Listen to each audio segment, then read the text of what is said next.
আমার আলাদিন। লিখেছেন জাবিন ফুরকান। পর্ব 1। তুমি আমার গলায় ইরা আপুকে ঝুলিয়ে দিতে পারো না মম। উনি আমার থেকে 7 বছরের বড়। তার উপর ওর একটা বাচ্চা আছে। বাচ্চা? গড ড্যাম, আমি পারবো না ওনাকে বিয়ে করতে। গলা নিচে, একদম চিৎকার চেঁচামেচি করবি না। পরিস্থিতি যদি তো বোঝার চেষ্টা কর। কিচ্ছু বুঝতে চাই না আমি, কিচ্ছু না। ফর গড সেক, এটা আমার জীবন, সরকারি খেলার মাঠ না। তুমি একজন প্রাপ্তবয়স্ক ছেলের সঙ্গে এইভাবে জবরদস্তি করতে পারবে না। আমি কোনোদিনও রিয়া বাবুকে বিয়ে করবো না, কোনোদিন না। আমার কথাটা একবার না না না এবং না, no never, never ever in my life I will marry a senior women. পথ দরজার ওপাশ থেকে ভেসে আসছে চিৎকার করে বলা কথাগুলো। কোনো রাগ ঢাক নেই, সবটাই দিনের আলোর মতো পরিষ্কার প্রকাশ্য। ডাইনিং টেবিলের পাশের চেয়ারে নিশ্চুপ বসে আছে ইরম। সামনে দুটো স্যান্ডউইচ এবং কফি রাখা। খাবারের গলা দিয়ে নামবে না তার। এবার কিছুটা ভাঙচুরের শব্দ আসছে। বাড়ির আদরের দুলাল হয়তো নিজের রাগ জড়বস্তুর উপর মেটাচ্ছে। অস্বাভাবিক নয়, ভীষণ স্বাভাবিক প্রতিক্রিয়া। তার জায়গায় ইরম থাকলে হয়তো এমনটাই করতো, কে বলতে পারে। তুই শুনবি না তোর মায়ের কথা? আমি জীবনে কোনোদিনও তোর কাছে কিছু চাইনি। তুই আমার এই একটাই ইচ্ছে পূরণ করতে পারবি না? ইচ্ছার একটা লিমিট থাকে মম। এবার শব্দগুলো এতটা জোরে হচ্ছে যে স্পষ্টভাবে শোনা যাচ্ছে। ইরাম চেয়ারে স্থির বসে থাকতে পারল না, হুট করে উঠে গেল।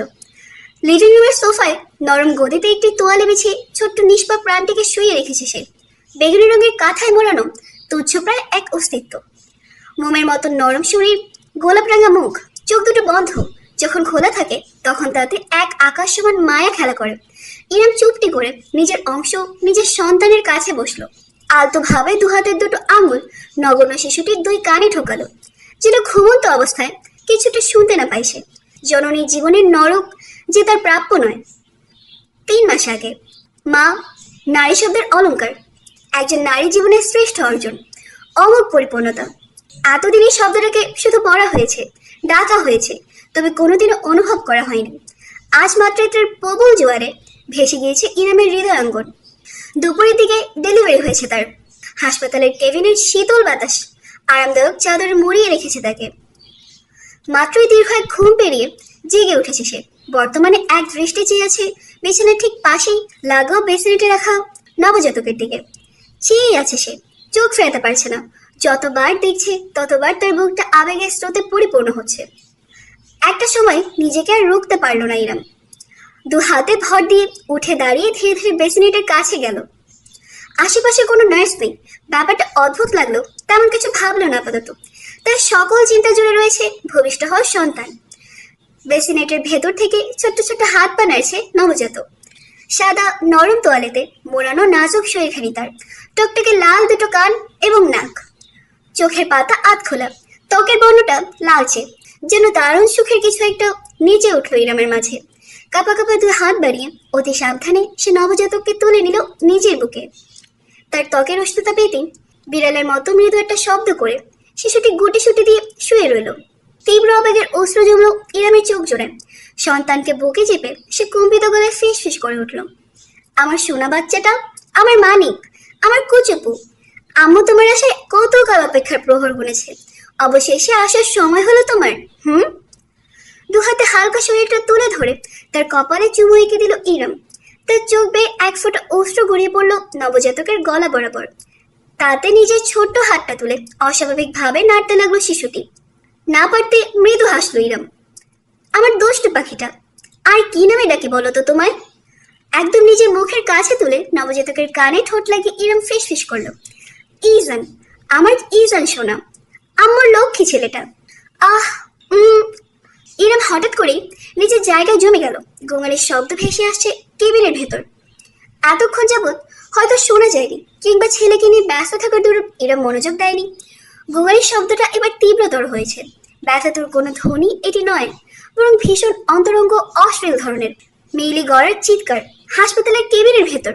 প্রথমটাই নিজেকেই নিজে বিশ্বাস হলো না ইরামের। দুপুরে ডেলিভারি হলো, নর্মাল ডেলিভারি। শরীরের ধকলের কারণে হয়তো কল্পনা করছে। আহ! নবজাতক ইজানকে পুনরায় বেসিনেটে নামিয়ে রাখতে গিয়ে দ্বিতীয় দফায় থমকালো ইরাম। কান খাড়া করে রইল তার। না, এবার কোনো ভুল নয়। সত্যি এমন সুখের আহাজারি ভেসে আসছে তার কানে, কিন্তু ঠিক কেবিনের ভেতর থেকে নয়। শব্দের উৎসটা কান পেতে খেয়াল করতেই ইরাম বুঝতে পারল কেবিনের সঙ্গে লাগোয়া বারান্দা থেকে এমন ধ্বনির উৎপত্তি। রাগের সীমা ছাড়িয়ে গেল তার। কার এত বড় দুঃসাহস যে একজন পেশেন্টের কেবিনের ভেতর অশ্লীল কর্মকাণ্ড করছে? ছেলেকে বুকে চেপে রেখে ধীর পায়ে এগিয়ে গেল ইরাম সাবধানী ভঙ্গিতে। কেবিন থেকে বারান্দায় যাওয়ার দরজাটা চাপানো, ঠিক লাগানো নয়। গুণির শব্দ আরো পরিষ্কার কানে আসছে এবার, সঙ্গে ভারী নিঃশ্বাস প্রশ্বাসের আওয়াজ। একদম কিনারে এসে থামলো ইরাম। ঠাস করে দরজা খুলে ঢুকে যেতে কেমন যেন সংকোচ হচ্ছে তার। যদিও মূল সংকোচ বারান্দায় উপভোগে ব্যস্ত থাকা যুগলের করা উচিত। যে কোনো জায়গায় শুরু হয়ে যায় এরা। কোনো ওয়ার্ড বয় আর নার্সকে একসাথে দেখলে একটু অবাক হবে না এরম। বুকে তার নিজের বাচ্চা। তাই এক মুহূর্তে দ্বিধা করলো, হৃদয়ের প্রবল এক সন্দেহ থেকে দরজাটা নিঃশব্দে হালকা ঠেলে ভেতরে উকি দিল সে। সন্দেহ হয়ে গিয়েছে বারান্দার রেলিং এর বদলে থাই গ্লাস দিয়ে বাঁধানো। তাই প্রথমটাই কিছু নজর এলো না ইরামের। চোখ পিট পিট করে ভালো মতো তাকাতেই তার হৃদস্পন্দন ক্ষণিকের জন্য থমকে গেল। দৃষ্টি প্রসারিত হয়ে রইল ফুটবলের মতো। বারান্দার দেয়ালের সঙ্গে লেপটে দাঁড়িয়েছে ইরামের কেবিন নার্স। যুবতী মেয়েটির একটি পা তুলে রাখা সামনে দাঁড়ানো পুরুষটির কোমরে জড়িয়ে ধরে রেখেছে তার একে অপরের শরীরকে। নার্সের পোশাকের নির্মাংস অগোছালো, ঠিক তেমন ভাবে পুরুষটির পরনের সাদা শার্টের বোতাম খোলা। ইরাম অবাক হলো না, সরেও গেল না, শুধু স্থির দাঁড়িয়ে থাকলো নিষ্পান এক পুতুলের মতন। তার বুকে কুই কুই করে উঠল ইজান, অথচ নব্যজননী সেই শব্দটুকু শুনতে পেল না। তার দুই নয়ন আবদ্ধ এক যুগলের অভিসার পানে, যেখানে থেকে পুরুষটি তার স্বামী, তার সন্তানের জন্মদাতা পিতা অরণ্য মির্জা সওদাগর। ইরাম যে দরজায় এসে দাঁড়িয়েছে সেটা অরণ্যতেই পেয়েছে। লোকটা তার গায়ের গন্ধ অব্দি কিভাবে যেন শুকে ফেলে। নার্সের ঘাড়ে গুজে রাখা মুখটা সে সামান্য একটু তুলল। একজনের শকুনি দৃষ্টি মিলিত হলো ইরামের সঙ্গে। অরণ্যর অসম্ভব সুদর্শন মুখমণ্ডল জুড়ে ঘামের ফোঁটা চিকচিক করছে মুক্তোর দানার মতন।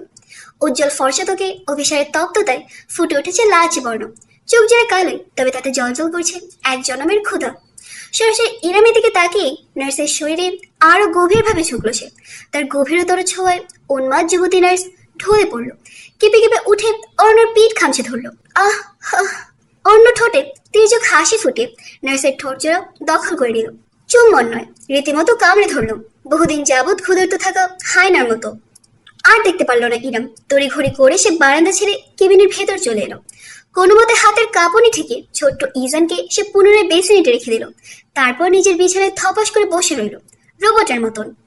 ঠিক কতটা সময় এইভাবে পার হলো ঠাওর করতে পারলো না সে। মাথার ভেতর দপদপ করছে তার, ভারী নিঃশ্বাস ফেলছে, বুকটা চেপে আসছে ব্যথায়। আজকের দিনটা অন্তত রেহাই দেওয়া যেত। আজ তাদের সন্তানের জন্মদিন। কিছুক্ষণ বাদে কেবিনে ঢুকলো কেবিন নার্স, পরিষ্কার পরিপাটি। ইরামকে ঘুমিয়ে থাকার বদলে বিছানায় বসে থাকতে দেখে নার্স এক লম্হার মতন থমকালো। পরক্ষণে অবশ্য কিছুই হয়নি এমন ভঙ্গিতে গলা খাকারি দিয়ে বলল, আপনি উঠে পড়েছেন? বেশ, আমি গিয়ে আপনার সন্ধ্যার নাস্তাটা নিয়ে আসছি, বিশ্রাম নিন। কেবিনের দরজা খুলে বাইরে বেরিয়ে গেল নার্স। এরপরই বারান্দার দরজা ঠেলে ধীর পায়ে ভেতরে এলো অরণ্য। নার্স যতটা পরিপাটি ছিল, অরণ্য ততটাই অগোছালো। শার্টের সবগুলো বোতাম এখনো লাগানো হয়নি। প্যান্টের বেল্টটা টেনে টাইট করতে করতে কেবিনের মাঝখানে এসে দাঁড়ালো সে। ইরাম স্থির চেয়ে দেখলো নিজের স্বামীকে। লোকটিকে এখনো তার স্বামী বলে সম্বোধন করে যাওয়া উচিত কিনা সেটা নিয়ে অবশ্য দ্বিমত আছে তার। অরণ্য আসলে সুদর্শন। 6 ফুট 2 ইঞ্চির উচ্চতার একটি সুগঠিত পেটানো শরীর। নিয়মিত জিম করার কারণে শরীরে কোনো মেদ নেই। শার্টের ওপরে তার মাংসপেশির গড়ন বোঝা যায়। প্রথম দফায় তাকে আন্দাজ করে কঠিন যে লোকটার বয়স ইতিমধ্যে 35 ছুঁয়েছে। ঘন ভ্রু, পুরো ঠোঁট এবং তীক্ষ্ণ জিভ, কালো বাদামের মিশেলে চুলের রং। ইরাম চেয়ে দেখলো এই সৌন্দর্যে তার বিদেশনের ঠেকুর উঠল। সৃষ্টিকর্তা কি নিপুণ হাতে এমন সৌন্দর্য তৈরি করেছেন, অথচ মনটা কি কদর্য। এরকম সুদর্শন আরো একটি মানুষকে চেনে ইরাম। অরণ্য চোখ ধাঁধানো রূপ তাকে সেই সৌন্দর্যকে ঘৃণা করতে শিখিয়েছে। অরণ্য নিজেকে পরিপাটি করে শেষ বাজাতে বাজাতে আশেপাশে তাকালো। বিছানায় বসে থাকা ইরামের দিকে চেয়ে একগাল হাসলো সে। ওয়েল, গুড ইভিনিং হানি। বেসিনিটের দিকে এগিয়ে গিয়ে ইজানকে এক হাতেই কোলে তুলে ফেললো অরণ্য। চোখের বালাই নেই, হাতের তালুর ওপর শরীরটাকে এমন ভাবে ধরলো যেন নিজের সন্তানকে নয় বরং ল্যাবরেটরির কোনো গিনিপিগকে পর্যবেক্ষণ করছে। ইজান পিতার হাতের শক্ত রুক্ষ অসচেতন স্পর্শে স্বাচ্ছন্দ্য বোধ করলো না।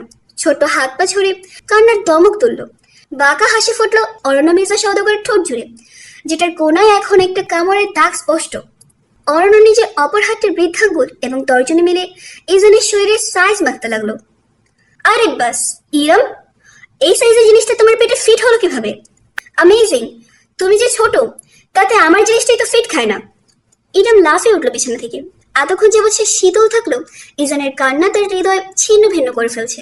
ছুটে এসে সে অর্ণর হাত থেকে ইজানকে ছিনিয়ে নিয়ে নিজের বুকে চেপে ধরলো। খেকিয়ে উঠলো, খবরদার বলে দিচ্ছি, আমার ছেলেকে ছোবেন না। অর্ণ এক মুহূর্তে জমে গেল, মাথা কাত করে বিস্ময় নিয়ে তাকালো। ইরামকে আজ অন্যরকম দেখাচ্ছে। এত কষ্টকর ডেলিভারির পর মেয়েরা মুছড়ে পড়ে, অথচ ইরামের হয়েছে ঠিক উল্টোটা। অজানা এক শক্তিতে টকবক করে ফুটছে সে। শুধু নির্বিকার থাকা চোখ জোড়ে আজ আগুন জ্বলছে, যেন কয়েক ঘন্টার ব্যবধানে বিশাল পরিবর্তন হয়েছে তার মাঝে। বোকা অরণ্যর ধারণাই নেই আজকে থেকে ইরাম ছিল শুধুমাত্র একজন নারী, আজ থেকে একজন মা। তাই অরণ্য ভাবলো তার ইরাম তো আগে এমন ছিল না। দু হাত তুলে সমর্পণের ভঙ্গিতে অরণ্য বলল, ওহ চিল চিল, প্রোডাক্ট তো আমারও, আমি ছেড়ে দিলে কে দেবে শুনি? কেউ না, আমি বাদে কেউ না, শুনেছেন আপনি? এত তেজ কিসের? এবার অরণ্যের গলা শক্ত হয়ে এলো। লম্বা দুই পায়ে ইরামের কাছে পৌঁছে গেল সে। এক হাতে স্ত্রীর চুলের গোছা মুঠো পাকিয়ে ধরে এক ঝটকায় নিজের কাছে টেনে নিল। ব্যথায় দাঁতে দাঁত চেপে ফেললো ইরাম, তবু একটা টু শব্দ করলো না। নিজের ছেলেকে বুকে আগলে রাখলো, ঠিক যেমন করে সিংহী পাহারা দেয় নিজের শাবককে। অরণ্য ভ্রু কুঁচকে গভীর কণ্ঠে শোধালো, একটু বেশি প্রায়োরিটি দিয়ে ফেলেছি মনে হচ্ছে। কি ভেবে নিয়েছিস তোকে ছাড়া আমার চলবেই না? একটা বাচ্চা পয়দা করে দিয়েছিস, সো হোয়াট? যদি আমি চাইতাম আমার আন্ডারে বাচ্চাদের একটা ফুটবল টিম থাকতো, বুঝেছিস? তোকে একটু বেশি ভালোবাসি বউ বলে, সেটার এভাবে সুযোগ নিবি তুই বারবার? ইরাম, আমি আপনার বউ না। আজ ইরামের মাঝে ভয়ের লেশ মাত্র নেই। স্তব্ধ হয়ে তাকে ছেড়ে দিয়ে এক পা দূরে সরে দাঁড়ালো অরণ্য। কোমরে দু হাত রেখে কিছুক্ষণ নিশ্চুপ চেয়ে রইল। পর মুহূর্তে আচমকে খিলখিল করে হেসে উঠলো, are you serious right now হানি? তোকে তিন কবল বলে বিয়ে করেছি, তোর বুকে আমার ছেলে, আর তুই বলছিস আমার বউ না? ডেলিভারির পর তোর মস্তিষ্কটাও ঢিলে হয়ে গিয়েছে নাকি? ডাক্তারদের বিরুদ্ধে তো মামলা দিতে হবে আমার। ইসানকে অতি সাবধানে নিজের বিছানায় শুয়ে রাখলো ইরাম। ছেলের কান্না থেমেছে এবং ঠিক আছে নিশ্চিত করার পরে সে ঘুরে দাঁড়ালো। অরণ্য তার ছেলের দৃষ্টি মোকাবেলা করলো দৃঢ়ভাবে। আপনাকে মনে করিয়ে দিই, আজ থেকে ঠিক 5 মাস আগে আপনি নিজে আমাকে তালাক দিয়েছিলেন। অরণ্যের চেহারা থেকে ক্ষণিকের জন্য বিনোদনের ভাবটুকু উবে গেল, তবে নিজের আত্মবিশ্বাসী ভঙ্গিমা একটু ছাড়লো না সে। ইরামের দিকে এগিয়ে এসে দু হাত রাখলো রমনের কাঁধে। অদ্ভুতভাবে সুর পাল্টে আদরে গড়ায় বলল, ওহ কাম অন ডার্লিং, তুমি এটা এখনো মনে ধরে বসে আছো? ওটা তুমি মন খারাপ করে বলেছিলাম। তুমি জানো না তোমাকে কত আদর করি আমি। তাছাড়া ধর্মকর্ম আমি একটু হলেও জানি, বুঝেছো? ওই তালাক হবে না, কারণ তুমি প্রেগনেন্ট ছিলে। ক্ষীরে হাসি ফুটলো ইরামের ঠোঁটে। অল্প বিদ্যা ভয়ঙ্করী, কে বলেছে আপনাকে ওই তালাক গণ্য হয় না? হয়। বাচ্চা জন্ম অবধি আমার ইদ্যৎকাল চলেছে, আজ আমার ইদ্যৎ শেষ। স্ত্রীকে ফিরিয়ে নিতে হলে আপনাকে তার সঙ্গে রুজু করতে হবে। প্রথমবারের মতো শঙ্কা দেখা গেল অরণ্যর মাঝে। 2 মিনিট চুপ থাকলো সে, তারপর খানিকটা গম্ভীর গলায় নিজস্ব অহংকারটুকু চেপে বলল, বেশ তো, তবে রুজুই করলাম আমি তোমার সাথে। নিজের কাঁধের ওপর থেকে একদম স্থিরভাবে অরণ্যর হাত দুখানা সরিয়ে পিছিয়ে দাঁড়ালো ইরাম। আরো একবার অরণ্যর মনে হলো সম্পূর্ণ ভিন্ন এক ইরামকে দেখছে সে। দৃঢ় গলায় ইরাম জানালো, আমি আপনার সঙ্গে রুজু করবো না মিস্টার অর্ণ মির্জা সওদাগর। আজ থেকে আপনি আমার স্বামী নন, স্রেফ একজন পরপুরুষ। পরপুরুষ তো বেশ, আমিও দেখি কিভাবে তুই একটা বাচ্চা বুকে ঘুরে বেড়াস। তোর জন্য আমার দরজা আজীবনের জন্য বন্ধ। দূর হতে পারিস আমার চোখের সামনে থেকে, নিজের পেটের বেয়াদব ফসল সমেত। See if I care. Aranya নিজের কথা রেখেছে, সত্যিই সেগুলো কেয়ার করেনি। ডিভোর্স পেপারে সাইন করেছে, অথচ ইজানকে নিয়ে কাস্টাডির প্রশ্ন ওঠেনি। প্রথমত একদম অঘোষিতভাবেই সমস্ত দায়িত্ব বর্তেছে ইরামের ওপর। সে অবশ্য এমনটাই চেয়েছিল, তবে বাস্তবতা আমাদের ভাবনার চেয়ে বহু কঠিন। এখানে যা চাওয়া হয় তার উল্টোটাই বরং পাওয়া যায়। ইজানকে নিয়ে প্রথম মাসটাই ইরাম কাটিয়েছে দুর্বিষহভাবে। না, নিজের বাপের বাড়ি যায়নি সে। ওই বাড়িটা এখন আর বাপের বাড়ি নেই, বরং ভাইয়ের বাড়িতে পরিণত হয়েছে। সেখানে অন্যদের ওপর বোঝা হয়ে গেলে ঠিক তাকে অসম্মান করা হবে। তাছাড়া তার ভাই এই ডিভোর্সের ঘোর বিরোধী ছিল, সাহায্য কামনার প্রশ্নই আসে না। নিজ হাতে থাকা যৎসামান্য কিছু টাকা সম্বল করি সে ওঠে একটি মেস বাসায়। আমাদের সমাজটাও ভীষণই অদ্ভুত। সিঙ্গেল মাদার হওয়াতে তাচ্ছিল্য কম সহ্য করতে হয়নি ইরামকে। তবু তার সবকিছু সয়ে যাওয়ার একমাত্র শক্তি ইজান। নবজাতক নিজের জননীকে সামান্য চাহনিতেই ঘায়ল করার ক্ষমতা রাখে, তেমন সে পারে তাকে পুনরুজ্জীবিত করতেও। ইরাম একটা কাজের সন্ধান শুরু করে। মাস্টার্স কমপ্লিট করা হয়েছে তার, অথচ দেশে কর্মসংস্থানের অভাব সে টের পেতে শুরু করেছে হাড়ে হাড়ে। একটা 1 মাসের বাচ্চাকে বুকে চেপে এই অফিসারের কেবিন থেকে ওই অফিসারের কেবিন, পিয়নের পিছু পিছু, দালালের পিছু পিছু ছুটে ছুটে শুধু পায়ের স্যান্ডেলের তলেই ক্ষয় হয়েছে। লাভের লাভটা কিছুই হয়নি। কেউ ইরামের উপর দয়া করেনি, না তার দুধের শিশুটার উপর। একজন উচ্চপদস্থ ব্যাংক কর্মকর্তা অবশ্য দয়া করেছিলেন অ্যাপয়েন্টমেন্ট লেটার কনফার্ম, তার বিনিময়ে কোনো ইন্টারভিউ অব্দি দিতে হবে না, শুধু ইরানকে সপ্তাহে 1 রাত করে তার সঙ্গে হোটেলে যেতে হবে সঙ্গ দিতে। সেই অ্যাপয়েন্টমেন্ট লেটার ইরাম কুচি কুচি করে ছুঁড়ে মেরে এসেছে লোকটির মুখের ওপর। 3য় মাস গড়াতে গড়াতে অবস্থা গুরুতর হতে শুরু করে। অরণ্য হয়তো ব্যাপারটা আন্দাজ করেছিল। ইরামের সংগ্রাম, একা চলতে যাওয়ার ভয়াল লড়াই অরণ্যর পক্ষ থেকে তার জন্য শাস্তি স্বরূপ ছিল। যেন অরণ্য উৎপেতে অপেক্ষায় আছে কখন ইরাম সম্পূর্ণভাবে ভাঙবে আর তার দুয়ারে গিয়ে দাঁড়াবে।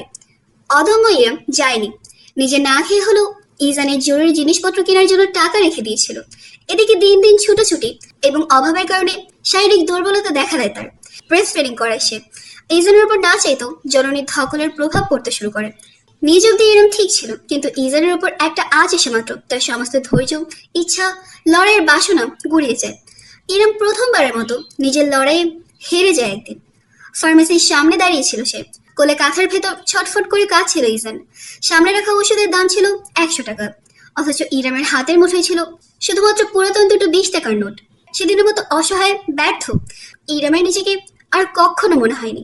যে মায়ের নিজের সন্তানের মুখে 1 ফোঁটা ঔষধ অব্দি তুলে দেওয়ার ক্ষমতা নেই, সে আবার কেমন মা? বাড়িটা আলিশান নয়, মোটামুটি সামর্থ্যবান এক গৃহস্থলের পরিবেশ। সামনে লোহার গেট, ভেতরে ছোট্ট উঠানের মতন জায়গা, সেখানে বিশাল একটি আম গাছ, সিমেন্টের বেড়া দিয়ে বাধাই করা। 2তলা বাড়ির ছাদটায় সারি বেঁধে বসে আছে একদল কবুতর। তাদের ডাকে মুখরিত স্নিগ্ধ সকাল। গেটের পাশে হালকা রং উঠে যাওয়া দেওয়ালের বোর্ডে লেখা মুন্সি বাড়ি। ইরাম যখন ধীর পায়ে বাড়িটার গেটের সামনে এসে দাঁড়ালো, তখন সূর্য মাথার উপর খাড়া কিরণ দিচ্ছে।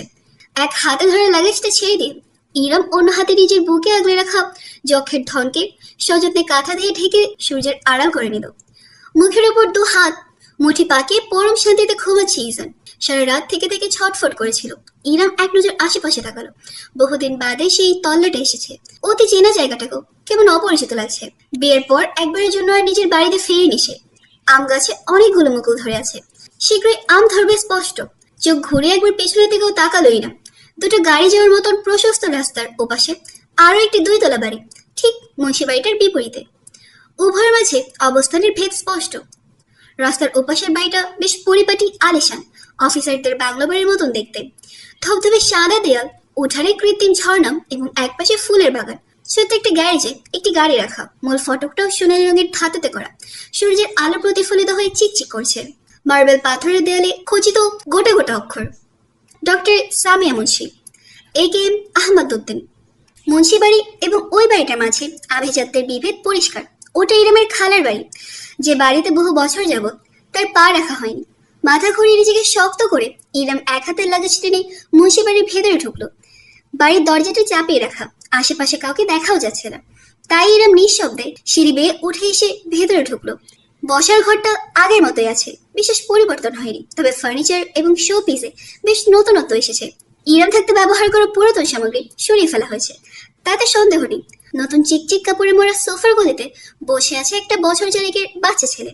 তার যমজ ভাই খালি গায়ে শুধু হাফ প্যান্ট পরে বাড়িময় দৌড়ে বেড়াচ্ছে। পিছু পিছু যাচ্ছে ঢোলা টি শার্ট আর ট্রাউজার পরে এক রমণী, হাতে ভাতের থালা। ছেলেদের খাওয়াতে ছোটখাটো একটা যুদ্ধে লিপ্ত হয়েছে সে। ইরাম একটা প্রশ্বাস টানলো, তারপর নরম গলায় বলে উঠল, আসসালামু আলাইকুম মিথিলা, কেমন আছো? তার কণ্ঠ শুনতেই মিথিলা নামক রমণী থমকে গেল, বিস্ময় নিয়ে তাকালো। ক্ষণিকের জন্য ইরাম ওই চোখ জুড়ে ভীষণ অসন্তোষ দেখলো, যা পরক্ষণেই উবে গেল শীতল অভিব্যক্তিতে। ওয়ালাইকুম আসসালাম আপু, হোয়াট এ সারপ্রাইজ, আসুন বসুন। রোহান, সরো, তোমার ফুপিকে বসতে দাও। সোফায় থাকা ছোট ছেলেটা তৎক্ষণাৎ লাফিয়ে নেমে পড়লো। ইরাম মুচকি হেসে রোহানের মাথায় হাত বুলিয়ে দিয়ে সোফায় বসলো। লাগেজটা এক পাশে রাখলো। সরাসরি না তাকিয়েও খেয়াল করলো মিথিলা বাঁকা দৃষ্টিতে লাগেজটাকে দেখছে। ছেলেদের খাওয়া নয়, আপাতত বিরতি দিয়ে মিথিলা রান্নাঘরের ভেতর চলে গেল। 2 মিনিটের মাথায় ফিরে এলো 1 গ্লাস শরবত এবং বিস্কুটের পিরিচ নিয়ে। ইরাম তখন ইজানকে সাবধানে সোফার এক পাশে শুয়ে টিস্যু দিয়ে নিজের মুখ মুছে নিয়েছিল। শুতে শাড়ি পরলো, গরমে খানিকটা ঘেমে গিয়েছে। থ্যাঙ্কস মিথিলা, বলে সে শরবতটা তুলে নিল। মিথিলা অন্য পাশে সোফায় বসে নিজের দামি স্যামসাং ব্র্যান্ডের ফোন তুলে কিছু করতে করতে জানালো, রাহাত তো অফিসে আর ইহান কলেজে, ক্লাস টেস্ট আছে। আচ্ছা, সমস্যা নেই, আসো করে ওদের সময় মতো। ও, আপনার তাহলে তাড়া নেই, ভালোই হলো তবে। মুখে বলল। মিথিলার চেহারা বৃদ্ধিষ্টাটুকু ইরামের নজর এলো না একটু। ঠিক এই সংকটেই করেছিল সে। নিজেকে কেমন ছোট মনে হচ্ছে, অথচ আপাতত এছাড়া তার কাছে দ্বিতীয় কোনো উপায় নেই। সকালের কাহিনী গড়িয়ে দুপুর হয়ে গেল। মিথিলা রান্নাঘরে ব্যস্ত সময় কাটিয়েছে, মুরগি এবং ইলিশ মাছ ভেজেছে, সঙ্গে পোলাও। ইরাম তাকে সাহায্যের আবেদন জানালো, সে নাকচ করে দিয়েছে। মেহমানদের দিয়ে নাকি কাজ করাতে হয় না। অনায়াসী বাড়ির সদস্যকে মেহমান হিসেবে সম্বোধন করার বিষয়টা ইরামের আত্মসম্মানে ঘা দিল। প্রতিবাদ করলো না সে, বরং মিথিলার যমজ দুই ছেলেকে সুন্দর মতো খাইয়ে দিল। যারা মায়ের কাছে খেতে একদমই চায় না, তারা ঠিকই ফুপুর কোলে বসে অত্যন্ত আদরে গদগদ হয়ে খাবার খেয়ে নিল। মিথিলা আর চোখে দেখলো, কোনো মন্তব্য করলো না। রান্নাবান্না শেষ হয়ে গেলে গোসল সেরে সালোয়ার কামিজ পরে নিচে নেমে এলো মিথিলা। ছেলেদের ভরা পেটে ঘুম পাড়িয়েও রেখে এসেছে, অথচ ইরান তখনও বসার ঘরে সোফায় বসে আছে। তাকে ভেতরের রুমে গিয়ে কাপড় বদলানোর কিংবা বিশ্রামের কোনো আহ্বান মিথিলা জানায়নি, জানাবেও না। তার স্বামী রাহাতকে এসে আগে বিষয়টা মিটমাট করতে হবে। কেন এসেছে এই ডিভোর্সি মেয়েটা? মিথিলা কি বোঝে না স্বামীর ভাত কপাল থেকে উঠে গিয়েছে, এখন ভাইয়ের অন্ন ধ্বংস করার ধান্দা, উপরন্ত একটা বাচ্চা ফ্রি। এত কিছু ভাবনা চিন্তা মিথিলার মাঝে চললেও সে ভদ্র গলায় ডাকলো, আপু কতক্ষণ ধরে বসে আছেন? আসুন টেবিলে, আমি খাবার দিচ্ছি। হ্যাঁ, ক্ষুধা তো একটু লেগেছি। ইজন এখনো ঘুম থেকে ওঠেনি, তাই বেশি দেরি করলো না ইরাম। ছেলে ঘুমে থাকতেই কাজ সেরে ফেলতে হবে তার। টেবিলে গিয়ে বসলো সে। মিথিলা বেশ ভালোভাবেই তার খাবার বেড়ে দিল প্লেটে। ইরাম হাত ধুয়ে ভাত মাখতে মাখতে বলল, বাবুরা ঘুমিয়েছে? হ্যাঁ, আপনি খান। আর একটু ঝোল দিয়ে আপনাকে? আরে না না, যথেষ্ট। তুমি দারুণ রান্না করো মিথিলা। আপু, the hell you are doing in my house? Iram সবেমাত্র ভাতের প্রথম লোকমাটা মুখে দিতে যাচ্ছিল, তখনই পুরুষের এই তেজি কণ্ঠটি ভেসে এলো। পেছনে ফিরে তাকালো সে। সদর দরজা দিয়ে ভেতরে ঢুকছে গাট্টা গোট্টা এক পুরুষ। এখনো যুবক শ্রেণীর মাঝে পড়ে বয়স এবং চেহারা। ইরামের মতোই নাকটা খারাপ, চিবুকের নিচে ছোট্ট একটা আছে, নেভি ব্লু স্যুট পরনে, হাতে ব্রিফকেস, ভ্রু কুচকে তীক্ষ্ণ দৃষ্টিতে চেয়ে আছে। ইরাম ভাত রেখে চেয়ার ছেড়ে উঠে পড়ল। রাহাত ভাই, প্লিজ আমাকে ভাই বলে ডাকবেন আপু। ইরাম জমে গেল নিজের জায়গায়, প্রসারিত নয়নে তাকিয়ে রইল নিজের ভাইয়ের দিকে। রাহাত এগিয়ে এসে ঠাস করে ব্রিফকেসটা ফ্লোরের উপরে রেখে দিল। অতঃপর নিজের গলায় বাঁধা টাই ঢিলে করতে করতে অসন্তুষ্ট চোখে সোফায় ঘুমিয়ে থাকা ইজানকে দেখল। বলল, সাবধান করেছিলাম আমি তোমাকে, একটুখানি মানিয়ে নিয়ে চলো। কিন্তু আমার কথা শোনোনি আপু, তুমি চলেছ তোমার মর্জি মতো। বারবার বলেছি আমি, একলা একটা মেয়ে মানুষ সমাজে চলতে পারে না, মহিলা মাত্রই পুরুষ দরকার। কিন্তু তুমি মহিষী নারী কিনা? এখন কেন এসেছো আমার কাছে? কি চাই তোমার আমার বাড়িতে? তোর বাড়ি? ভাই, এটা কি আমার বাড়ি নয়? আমার মায়ের বাড়িতে আমি আসতে পারি না? রাহাতের ভ্রু জোড়া কুঞ্চন বাড়লো। কোমরে দু হাত রেখে সে দাঁড়ালো শক্ত ভঙ্গিতে। আপু, আমার ওসব আবেগ চর্চার সময় নেই। তুমি সেই সকালে এসেছো, লাগেজ দেখতে পাচ্ছি, এর অর্থ তোমার যাওয়ার কোনো প্ল্যান নেই। সোজা সাপটা আমাকে বলে দাও, কি চাও তুমি? ইরাম একটা শক্ত ঠোক গেল। আজও তার মনে পড়ে সামনে দাঁড়ানো এই পুরুষটা চুল আঁচড়ে দিত সে মায়ের মতন, মুখে তুলে ভাত খেয়ে দিত কলেজে পাঠানোর আগে। আজ সেই ছেলেটা তার সামনে দাঁড়িয়েছে পুলিশের দারোগার মতো, যেন ইরাম অপরাধী। মাথা ঝাঁকালো সে। জগতে আপন বলে কিছু হয় না, সেটা তার চাইতে ভালো কেই বা বোঝে। চোখে পানি আসতে চাইল, তার মুখে খানিকটা হিমশীতল দৃষ্টিতে সামনে তাকালো ইরাম। দৃঢ় গলায় বলল, আমি এখানে থাকতে এসেছি, বেশ কিছুদিন থাকবো ইজানকে নিয়ে। কতদিন বলতে পারছি না, যতদিন না একটা কাজ পাই আর ভালোভাবে কোথাও সেটেল হতে পারি ততদিন। আর ইজানকে একটু ডাক্তার দেখাতে হবে, বেশ কিছু টাকা দরকার আমার।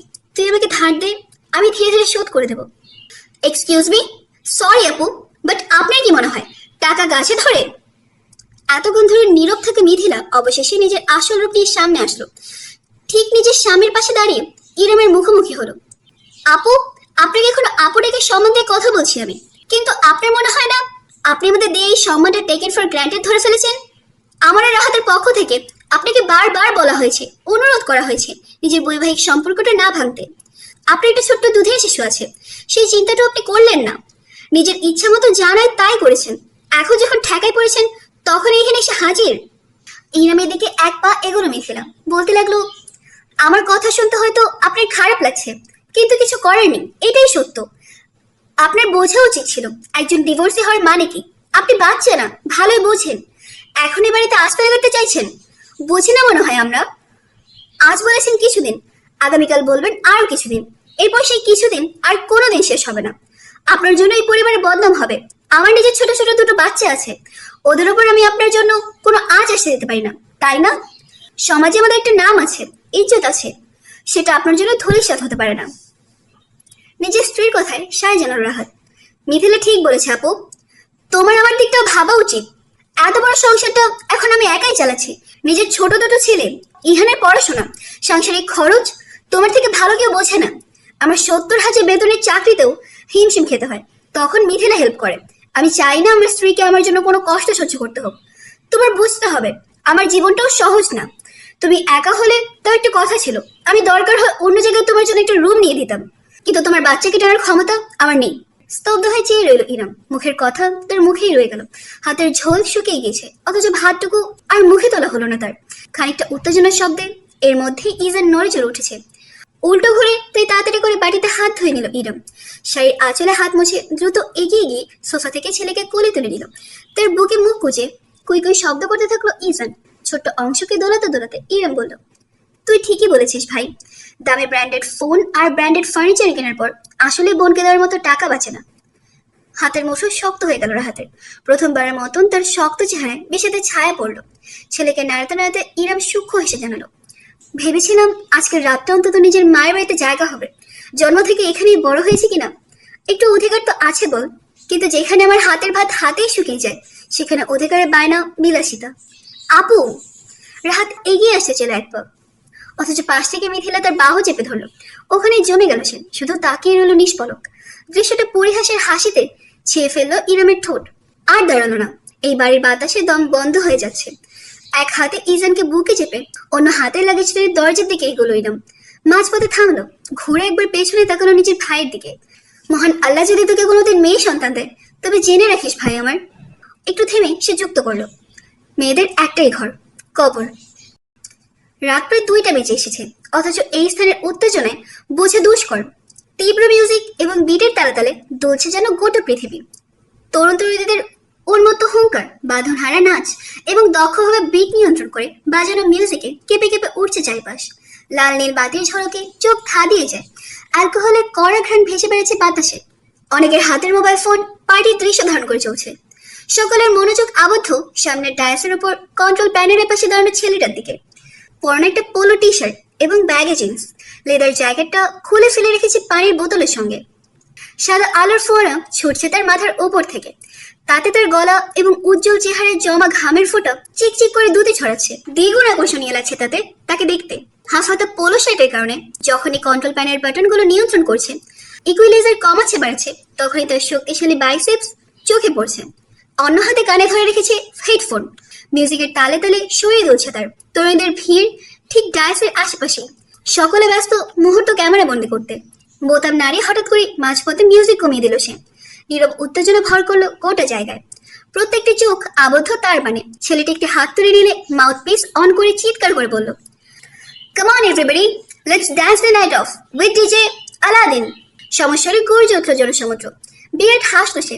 তাতে মানে দুই পাশে থাকা দুটো ছোচালো দাঁত নজরে পড়লো। তীব্র সুচারু, অন্যরকম একটা আবহাওয়ার প্রকাশ ঘটায় তা। আরেক দফায় চেঁচিয়ে উঠল সে, yes DJ Aladin, DJ Aladin, come on yahoo. এবার বিটটা ড্রপ করলো সে। বিকট জোরালো আওয়াজে বুক কেঁপে উঠলো। সঙ্গে সশস্ত্র মানুষ লাফিয়ে উঠলো উন্মত্ত উত্তেজনায়। এত কিছুর মাঝেও নিজের পকেটে ভাইব্রেট হতে থাকা ফোনটার অস্তিত্ব ঠিকই টের পেল সে। বোর্ডে মিউজিক কন্টিনিউ রেখে হেডফোন নামিয়ে অপর হাতে দ্রুত ফোনটা রিসিভ করলো সে। হ্যাঁ মম, এখনো সব শেষ হয়নি। বাড়িতে আয়, তোর সাথে জরুরি আলাপ আছে। তুমি কি বলছো আমি কিছুই শুনতে পাচ্ছি না। Okay now, good night most gorgeous mom on planet earth. Sleep tight and never call me back. উম্মা, লাভ ইউ। ফোনটা কেটে দিল সে। এক পাশে ছড়ে ফেলে নব উদ্যমে কাজে মনোযোগ দিল। যত বিট বাড়লো ততই বাঁধনহারা হয়ে নেচে উঠলো গোটা জগৎ।